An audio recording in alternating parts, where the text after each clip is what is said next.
नमस्कार दोस्तों, स्वागत है आप सभी का हमारे चैनल पौराणिक लोक पर। चक्रधारी विष्णु की लीला है महान, देते हैं अपने भक्तों को खुशियों का वरदान। राधे राधे, हरे कृष्णा प्रिय मित्रों, आप सभी को पुत्रदा एकादशी व्रत की हार्दिक शुभकामनाएं। प्रभु श्री लक्ष्मी नारायण आप सभी भक्तों पर सदैव ही अपनी कृपा बनाए रखें। सावन मास की एकादशी पर माता लक्ष्मी और प्रभु श्री हरि विष्णु के चरण कमलों का ध्यान करते हुए सुनते हैं पुत्रदा एकादशी की पुण्य फलदायी कथा। प्राचीन समय की बात है, द्वापर युग में एक नगरी थी जिसका नाम भद्रावती था। इस भद्रावतीपुरी में राजा सुकेतुमान राज्य किया करते थे और इनकी रानी का नाम चंपा था। राजा पुत्र समान अपनी प्रजा का पालन पोषण किया करते थे।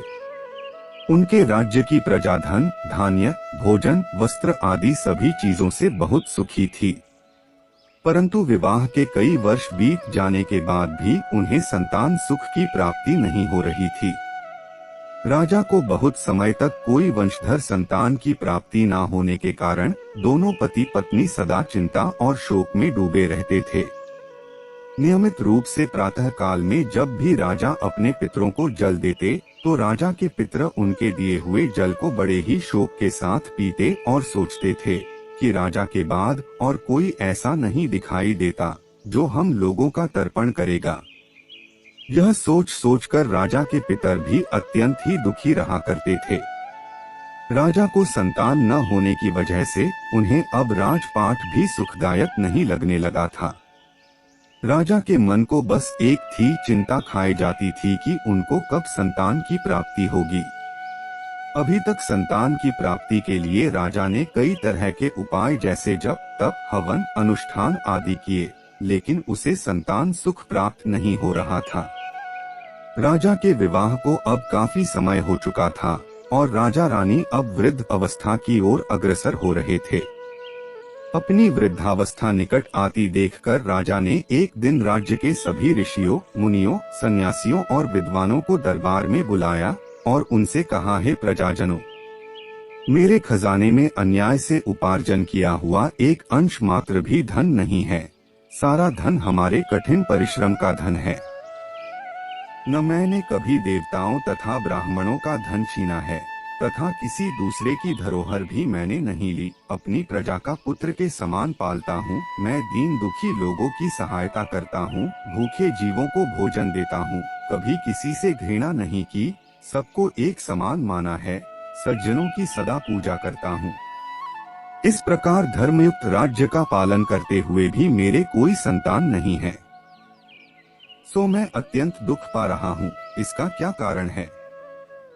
राजा सुकेतुमन की इस बात को विचारने के लिए मंत्री तथा प्रजा के प्रतिनिधि ने निर्णय लिया कि वह सभी वन में जाकर इस समस्या का समाधान खोजेंगे।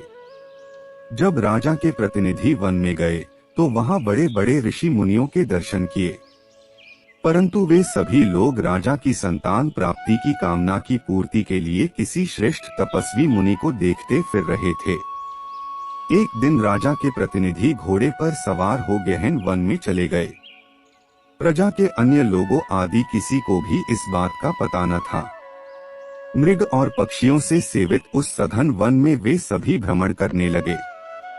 मार्ग में कहीं सियार की बोली सुनाई पड़ती थी तो कहीं उल्लुओं की। जहां तहां घने वन में रीछ और मृग दृष्टिगोचर हो रहे थे। इस प्रकार वे सभी घूम घूम कर वन की शोभा देख रहे थे। इतने में दोपहर हो गई और उन सभी लोगों को भूख और प्यास सताने लगी।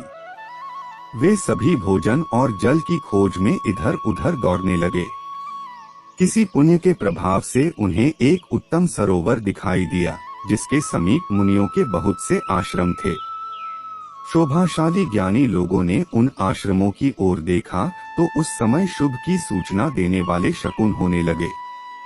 उन सभी का दाहिना नेत्र और दाहिना हाथ फड़कने लगा जो उत्तम फल की सूचना दे रहा था। सरोवर के तट पर बहुत से मुनि वेद पाठ कर रहे थे। उन्हें देखकर राजा के प्रतिनिधियों को बड़ा हर्ष हुआ। वे सभी घोड़े से उतरकर मुनियों के सामने खड़े हो गए और पृथक पृथक उन सबकी वंदना करने लगे। ये सभी मुनि उत्तम व्रत का पालन करने वाले थे। उन सभी ने हाथ जोड़कर बारंबार मुनियों को दंडवत प्रणाम किया। तभी उन्होंने एक वृक्ष के नीचे अत्यंत वयोवृद्ध धर्म के ज्ञाता, बड़े तपस्वी, परमात्मा में मन लगाए हुए निराहार, सनातन धर्म के गूढ़ तत्वों को जानने वाले, समस्त शास्त्रों के ज्ञाता महात्मा लोमश मुनि को देखा, जिनका कल्प के व्यतीत होने पर एक रोम गिरता था। तो सभी प्रतिनिधियों ने सबने जाकर ऋषि को प्रणाम किया।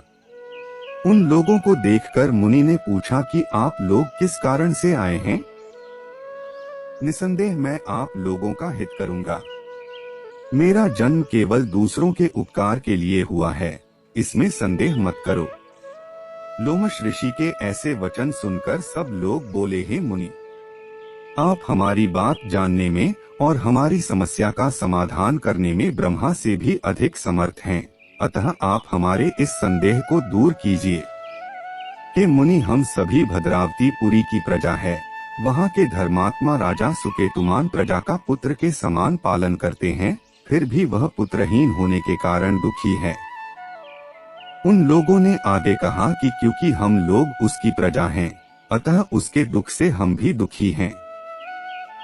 आपके दर्शन से हमें पूर्ण विश्वास है कि हमारा यह संकट अवश्य दूर हो जाएगा, क्योंकि महान पुरुषों के दर्शन मात्र से अनेक कष्ट दूर हो जाते हैं। आप कृपा करके राजा को पुत्र प्राप्ति का कोई उपाय बतलाएं। यह वार्ता सुनकर ऋषि ने थोड़ी देर के लिए नेत्र बंद किए और राजा के पूर्व जन्म का वृत्तांत जानकर कहने लगे कि यह राजा पूर्व जन्म में एक निर्धन वैश्य था। निर्धन होने के कारण इसने कई बुरे कर्म किए। यह एक गांव से दूसरे गांव व्यापार करने जाया करता था। एक समय सावन मास के शुक्ल पक्ष की द्वादशी के दिन मध्याह्न के समय वह राजा 2 दिन से भूखा प्यासा था और एक जलाशय पर जल पीने गया। उसी स्थान पर एक तत्काल की ब्याई हुई प्यासी गौ जल पी रही थी।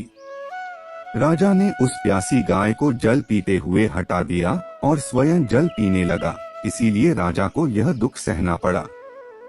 एकादशी के दिन भूखा रहने से वह राजा हुआ और प्यासी गौ को जल पीते हुए हटाने के कारण पुत्र वियोग का दुख सहना पड़ रहा है।